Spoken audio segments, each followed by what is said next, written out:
The spotlight in the military tribunal was a cold, unforgiving white. I sat at the wooden table, my hands clasped so tightly my knuckles were the color of bone. To my left sat Kael. He was 21, but the way he stared into space made him look like a man who had seen the end of the world. He didn't speak. He hadn't spoken a word since we were pulled from the Black Life raft 3 weeks ago. The general leaned forward, his chest heavy with medals. Sergeant Vane, the USS Sentinel, was a state-of-the-art vessel. 40 men. Tactical divers, elite scouts, and an arsenal of sensors. You are telling this committee that they were lost to trees? I looked the general in the eye. Not just trees, sir. An ecosystem that has been learning how to hunt us for 1,000 years. The mission had started with the reports. The shipping lanes between the Azores and the Sargasso Sea had become a graveyard. In 6 months, 5 massive vessels, including the SS Marigold and a naval destroyer, had simply vanished. No debris. No oil. No SOS. The Navy called it a dead zone. We were sent to find the truth.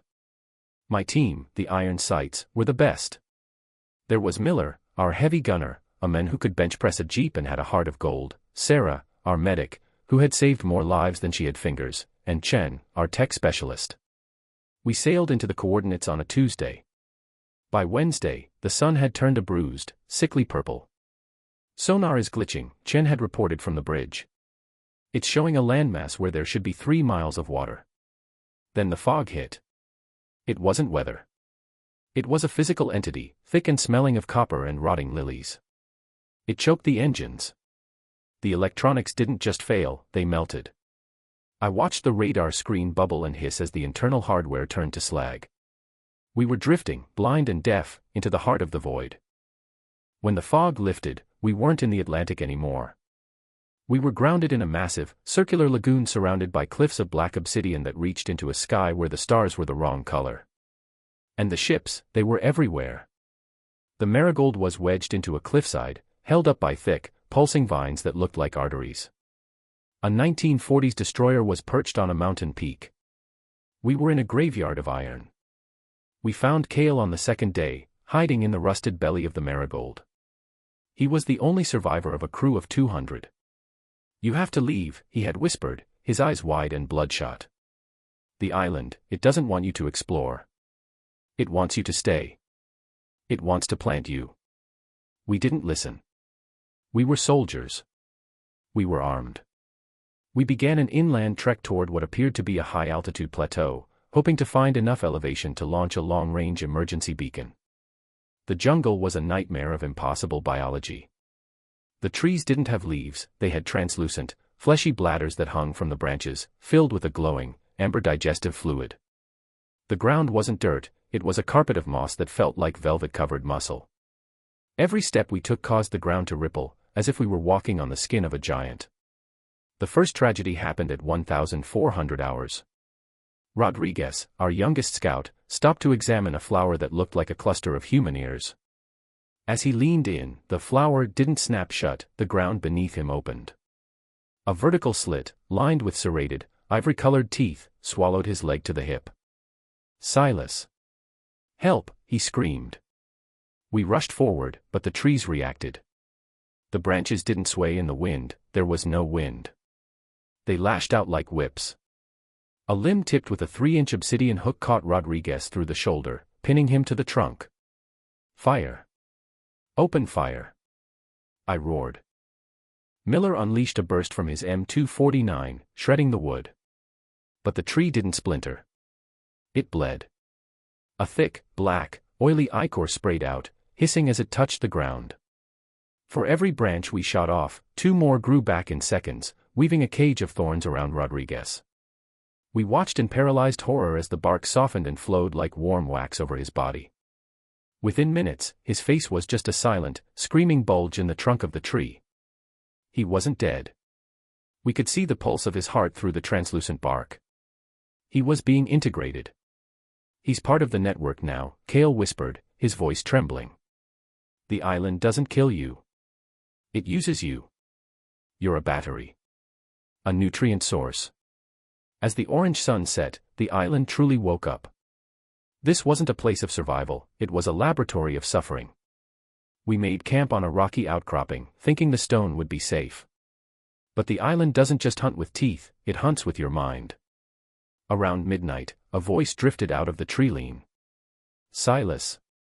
Is that you? It's so dark in here. Please, help me. It was Rodriguez's voice. It was perfect. The same pitch, the same tremor of fear. Rodriguez. Miller called out, his finger on the trigger. Kid, you got out. Stay back, Miller. I commanded. That's not him. Look at the trees. High in the canopy, a creature descended. It had the body of a starving dog, but its head was a pale, fleshy bulb with no eyes, only a massive, vibrating throat. It was a mimic. It sat on a branch, its throat bulging as it perfectly replicated the sound of a dying man's plea. Miller, I can see the ship, the creature screamed in Rodriguez's voice. Come get me. The psychological toll was devastating. Imagine sitting in the dark, hearing your dead friends call for you, hearing your mother's voice, your wife's voice, all coming from the mouths of eyeless monsters. We spent the night firing at shadows, wasting ammunition on ghosts that laughed at us with our own voices. By dawn, we were exhausted, our nerves frayed to the breaking point. And that was when the glinthounds arrived, six-legged predators with skin like wet obsidian and no eyes, only massive ears that could hear the click of a safety being turned off from a mile away. The sun didn't rise so much as the sky bruised into a deeper shade of ochre. We moved out at 0600 hours, our formation tight, our eyes bloodshot. Every snap of a twig sounded like a gunshot. Kael walked in the center of our group, clutching a sharpened piece of rebar he'd salvaged from the marigold. He was our canary in the coal mine. If he stopped breathing, we knew something was coming. The bone forest is next, Kael whispered. It's where the old things go to die. And where the island keeps the memories it can't use anymore. We pushed through a wall of weeping vines that felt like cold, damp hair. As we emerged, the jungle changed. The trees here weren't green, they were bleached white, their trunks composed of calcium and marrow. It looked like a graveyard of giant rib cages. This was the dead zone within the dead zone. Sir, Miller grunted, pointing his saw toward a clearing. Those aren't rocks. We stopped. In the center of the clearing were hundreds of human figures. They were standing perfectly still, their skin turned to a gray, stone-like substance. They were survivors from the ships of the 1920s, the 1950s, even the 1800s. They were frozen in various states of terror, some reaching out for help, some curled in the fetal position. Medusa. Sarah whispered, her hand trembling as she scanned a woman in a Victorian-style dress. No, Kael said. Parasites. They replace your cells with mineral deposits while you're still alive. It's the island's way of building a foundation. We're standing on a floor of people, Sergeant. Suddenly, the ground shook. A low, subsonic thrumming vibrated through our boots, so powerful it made my teeth ache. The heart, Kael gasped. It's feeding. We reached the base of the central spire, the Colossus. It was a mountain of organic matter, a mile-high tower of pulsing flesh, fused iron, and glowing veins of amber fluid. This was the source of the fog, the source of the magnetic interference that had lured us all to our deaths. If we can plant the C4 at the base of the main arterial vein, Lieutenant Chin said, her eyes fixed on a pulsating tube of flesh the size of a subway car, we might collapse the whole structure. It's the only way to clear the fog and let a signal through. But the island wouldn't let us near its heart. From the white trees, the glinthounds emerged. They didn't growl, they hissed like steam escaping a pipe. There were dozens of them. They moved with a fluid, sickening grace, their 6 legs clicking on the bone-strewn ground. Form a square. I yelled. Conserve ammo. Short, controlled bursts. The clearing turned into a slaughterhouse. Miller's machine gun became a scythe, cutting through the hounds as they leaped from the heights. The smell was unbearable, a mix of ozone, sulfur, and rotting blood. Jax, our communications officer, was the first to go. A hound dropped from a bone branch directly onto his back. Its mandibles, sharp as diamond-tipped saws, sheared through his tactical helmet like it was paper. Jax didn't even have time to scream. Jax! Sarah cried, reaching for her trauma kit, but I grabbed her arm. He's gone. Keep firing. Then came the demons. They crawled out of the fleshy walls of the Colossus itself. They were bipedal, faceless giants made of hardened root and bone, their hands ending in long, serrated blades of obsidian. They didn't feel pain. We blew holes in their chests, and they just kept walking, the wood flesh knitting back together before the brass hit the ground. To get to the arterial vein, we had to cross a natural bridge of fused ship hulls that spanned a chasm filled with digestive acid. Go. Move. I shouted, shoving Kael toward the bridge. As we ran, the bridge began to groan. The island was alive, and it was trying to shake us off like fleas. The metal plates under our feet buckled. Chen was leading the way with the C4 when a winged mimic, larger than any we'd seen, dived from the clouds. It didn't use a voice this time, it used its sheer mass. It slammed into Chen, sending her over the edge. Lieutenant. Miller screamed. Chen caught the edge of a rusted railing with one hand, the heavy bag of explosives dangling from her shoulder. Below her, the lake of acid bubbled, dissolving the wreckage of an old steamer. Silas. Catch the bag, she yelled. I lunged for her, but the bridge shifted. A root the size of a redwood trunk smashed down onto the center of the span, snapping the metal. Chen looked at me, a look of pure, soldierly resolve, and threw the bag toward me. She fell into the green mist of the chasm without a sound. We have the charges, I said, my voice cold and hollow. I looked at Miller and Sarah. We were the last of the iron sights. We finished this. We fought our way into the inner sanctum of the Colossus. The air was thick with the scent of electricity and old blood. The heart was a massive, translucent orb of meat and wire, 10 stories tall.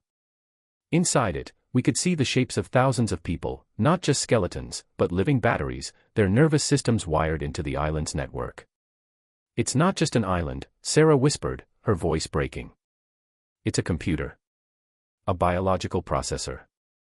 It uses human brains to calculate how to expand the dead zone. Miller began to set the charges.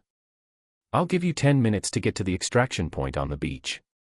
I'll stay and make sure this thing goes up. Miller, no, I said.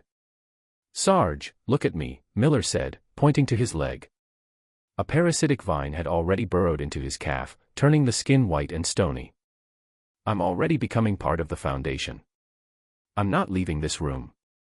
But you and the kid, you get home. You tell them what happened. He sat down against the pulsing wall of the heart, his M249 across his lap, a detonator in his hand. He looked like a king on a throne of bone. Go, he said. Before I change my mind. The roar of the Colossus was no longer a sound, it was a physical vibration that threatened to liquefy our internal organs. As Kael, Sarah, and I bolted from the heart's chamber, the very walls of the spire began to constrict. The fleshy tunnels narrowed, the arteries pulsing with a frantic, rhythmic beat as the island sensed the cancer of C4 deep within its core. Don't look back. I screamed over the cacophony of screeching mimics. We burst out of the spire onto the bone-white plateau just as the first charge detonated. The ground buckled like a living thing in a seizure. A pillar of black smoke and violet fire erupted from the center of the island. The Colossus let out a subsonic wail that shattered the glass of our tactical goggles. The fog is breaking. Sarah yelled, pointing at the sky. For the first time in what felt like an eternity, the oppressive gray shroud began to thin. Streaks of a cold, distant sun began to pierce through, but the island was not dying quietly. It was throwing everything it had at us to prevent its secrets from leaving the lagoon. The descent to the beach was a nightmare of motion. The demons, those faceless giants of root and bone, didn't just walk anymore, they sprinted. They emerged from the soil in a tide of jagged limbs. We reached the Wailing Grove where we had lost Rodriguez. As we sprinted past his tree, the bark rippled. Rodriguez's face, now gray and stretched, pushed out from the wood. Silas, wait, stay with us. The tree whispered. It wasn't a mimic this time. It was actually him, his consciousness trapped in the biological hard drive of the forest. I didn't stop. I couldn't. I fired a blind burst into the canopy to keep the gliders at bay. We hit the black sand of the beach at a dead run. The extraction raft, a heavy-duty inflatable with twin outboards, was still where we had hidden it under a tarp of camouflage netting. But between us and the water stood a wall of glinthounds, their 6 legs digging deep furrows into the oily silt. "Get the engine started," I shouted to Kael. "Sarah, cover the left."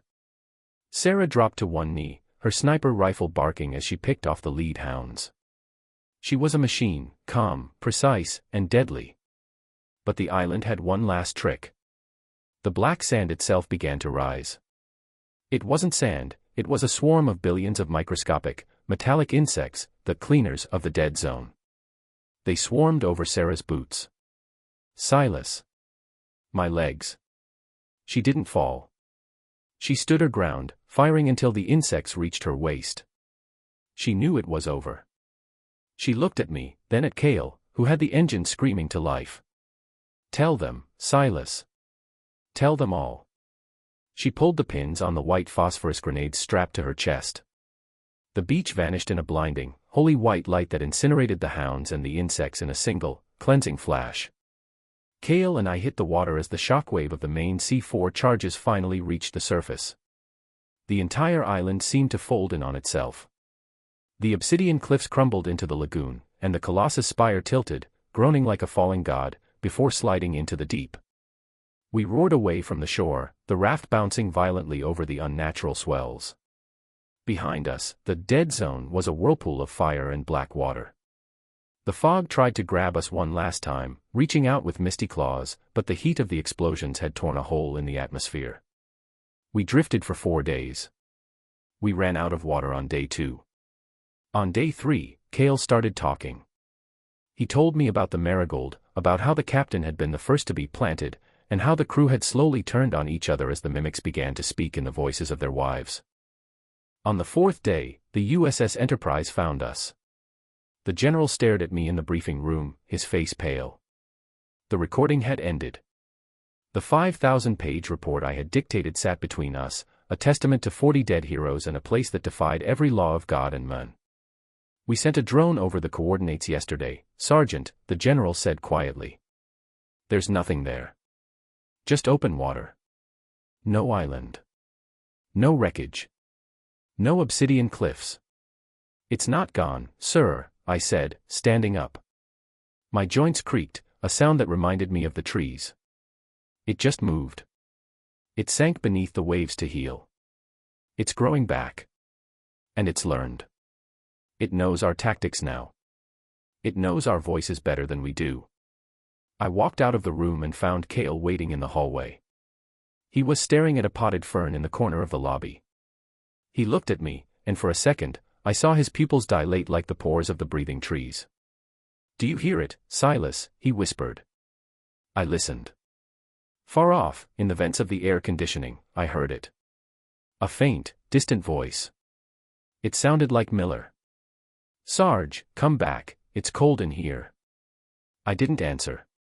I took the boy's hand and walked out into the sun, knowing that for the rest of our lives, we were just seeds that the island hadn't finished planting yet.